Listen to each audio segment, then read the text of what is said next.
எல்லாரும் கடன்ல கஷ்டப்பட்டுட்டு இருக்கீங்க, மனசுல நிம்மதி இல்ல. பணம் ஒண்ணுதான் இன்னைக்கு பேசும் பொருளா இருக்கு.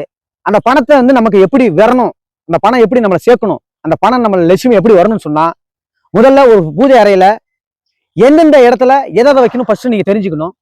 இப்போ வந்து நான் நிக்கிற திசை வந்து பாத்தீங்கன்னா, இது மேற்கு, இது கிழக்கு அப்படின்னு ஒரு நிலை இருக்குன்னு வச்சுக்கணும். சொன்னீங்கன்னா இந்த இடத்துல வந்து பாத்தீங்கன்னா வாயு மூலை, இந்த இடத்துல வந்து பாத்தீங்கன்னா உணவு இங்க வைக்கணும்.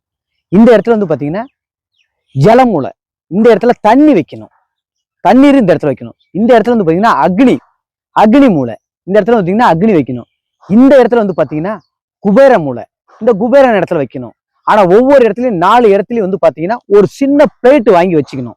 அதுல வந்து பாத்தீங்கன்னா இந்த இடத்துல அக்னியில ஒரு தீபத்தை வச்சுக்கணும், இந்த இடத்துல ஒரு தட்டு மேல ஒரு தண்ணி வச்சுக்கணும், இந்த இடத்துல உணவு வச்சுக்கணும், இந்த இடத்துல அந்த தட்டுல நிறைய காயின்களை போட்டு அந்த காயின்ல வந்து நீங்க வந்து அந்த குபேரனை அங்க வச்சுக்கணும். வச்சுட்டு எல்லாத்துக்கும் பூவெல்லாம் போட்டு முடிச்சுட்டு ஒரு சொம்பு தண்ணி எடுத்து அந்த முன்னாடி அந்த இடத்துல வச்சுக்கணும்.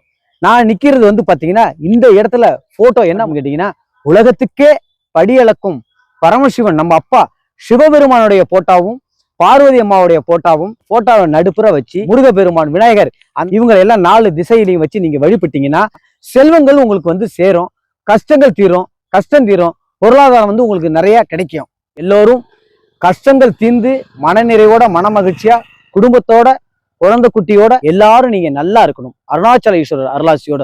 ஓம் நம சிவாய நமச்சிவாயம்.